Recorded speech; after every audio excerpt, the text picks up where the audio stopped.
강남 꼭 들어가고 말 거야 라고 생각하시는 분들, 드디어 오픈 찬스가 왔습니다. 이 정도 물량 쏟아지는 일은 아마 당분간 없을 겁니다. 물론 입장권은 필요합니다. 뜸 들이지 않고 바로 볼게요. 다시 왔습니다. DH방배. 와, 이게 언제적 모습이야, 그쵸? 옛날에 곧 분양할 줄 알고 찍어뒀다가 밀리는 바람에 와인이 된 드론이에요. 자, 이수중 자리를 잘 기억해 주세요. 그래서 다시 찍었습니다. 앞에 이수중 보이죠? 주변에 13구역 방배 포레스트 자이, 14구역 방배 리엘도 보이고, 고개를 샥 돌리면 다시 나옵니다. 방배 5구역 DH방배. 아까는 허허 벌판이었는데 이제 건물을 올리고 있죠. 앞으로 우리가 낼 돈으로 더 짓는 일만 남았어요. 조금 전에도 보셨지만 방배동에서는 정비 사업이 굉장히 활발하게 진행되고 있습니다. 그 중에서 우리 단지 5구역이 제일 큽니다. 물론 이 자리가 전통적으로 방배 1장이었냐? 그렇지는 않고, 저 앞에 6구역 레미안 원페를라 보이시죠? 3호부터 내려오는 저 라인이 방배 본동, 그리고 설해마을 방향, 저쪽에 형님들이 계시고 우리는 주변이 살짝 그늘진 느낌은 있었어요. 물론 점점 새 아파트로 바뀌어가고 있기는 합니다. 고개를 동쪽으로 틀어보면 내방역이 보입니다.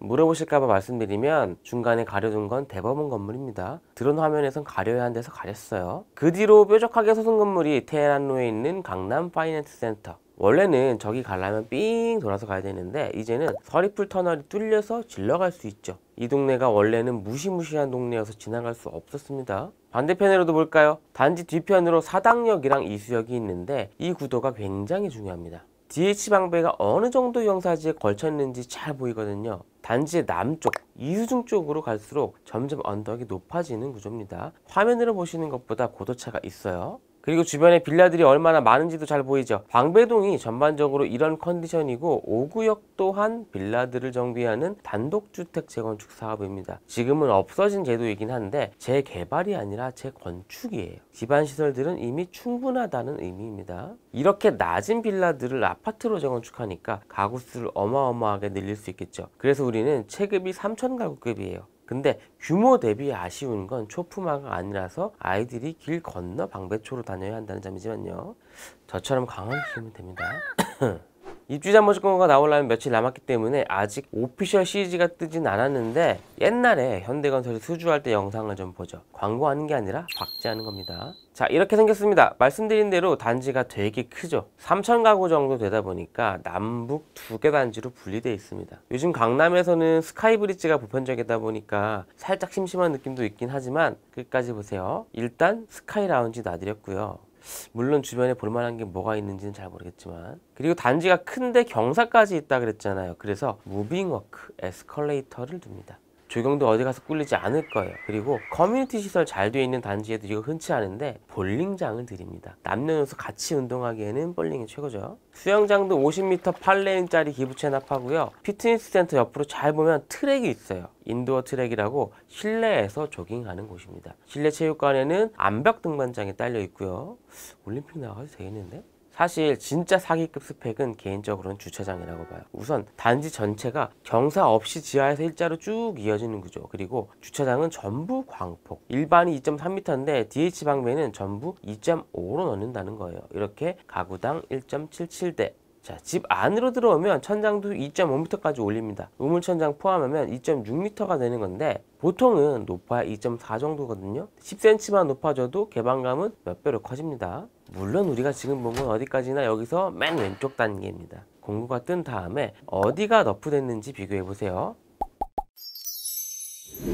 자, 이제 제일 중요한 걸 보죠. 우리 단지 규모가 엄청 크다 그랬잖아요. 그래서 일반 분양 물량도 엄청나게 나옵니다. 거의 이문동 대단지들 분양할 때만큼 나오는데, 처음에 말씀드린 것처럼 강남에서 단일 단지 일반 분양분이 이 정도로 많이 나오는 경우는 앞으로 흔치 않을 거예요. 그러다 보니까 특별 공급도 기관 특공 이런 물량이 다른 단지들보다 넉넉해요. 내가 중소기업 오래 다녀서 조건 된다 이런 분들은 꼭 시도해 보세요. 또 한 가지 눈여겨볼 만한 점은 전용 5구, 84 그리고 101 오버까지 면적대가 소중 대형으로 다양하게 나온 점입니다. 심지어 주택형도 여러 가지여서 경쟁이 조금씩 분산될 여지가 있어요. 그래도 치열하겠지만 한두 개 주택형에 몰린 것보다는 낫습니다. 그런데 분양가는 이미 3.3제곱미터당 6,500만 원으로 결정됐죠. 면적대별로 오차는 있겠습니다만 전용 5구는 15억 중반, 84는 20억 전후, 101은 25억 전후, 단순 계산으로는 이렇게 추정이 되죠. 시세보다 싸냐 비싸냐를 떠나서 이게 분양가 상한제가 적용된 가격입니다. 서초구는 규제지역, 투기과열지구인 거 잊지 않으셨죠? 소형, 중형, 대형 중에 뭘 노리느냐에 따라서 전략도 달라져야 되는데 일단 소형의 경우에는 가점 추첨이 거의 반반이에요.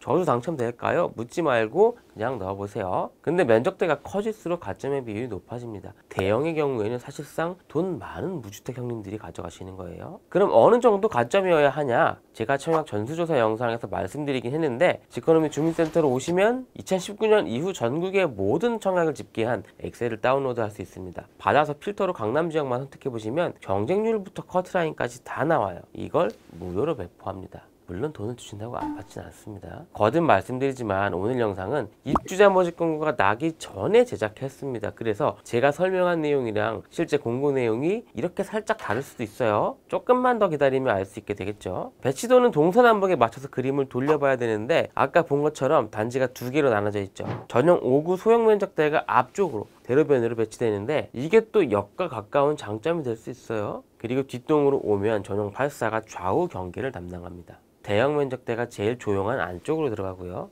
어쨌든 전반적인 배치에 꽝은 없습니다. 평면도 또한 아직 공식 CG가 안 나왔지만 일단 사업시행계획에서의 84A, B만 비교를 해보자면 둘 다 4베이 판상형이기는 한데 A는 굉장히 모범적인 구조로 마통풍을 빼고 주방 좌우로도 다목적 실이랑 알파룸을 둔 반면 B는 주방이 좀 깊숙하게 들어가 있죠. 그리고 주방 창문이 없습니다. 건너편에 보이는 욕실은 옆집 욕실이에요. 그 방향이 막혀 있다는 얘기죠. 참고로 물량은 84A가 제일 많습니다. 투기가열지구이기 때문에 일반 공급은 세대 주만 청약 가능합니다. 다만 특별공급은 부부끼리 중복 청약할 수 있어요. 그러니까 부부라면 이 아파트에 특공 2번, 일반 공급 1번, 최대 3번의 청약 기회가 있는 셈이에요. 자, 전매 제한 3년 걸리고 거주 의무도 있지만 3년 유예되는 점 잊지 마시고요. 퀴즈쇼로 마치겠습니다. 매년 열렸죠. 올해도 9월 27일 코엑스에서 열리는 지코노미 행사의 이름은 뭘까요? 1번 지코노미 박람회, 2번 지코노미 올림픽, 3번 지코노미 운동회, 4번 잘생긴 형제오빠 팬사인.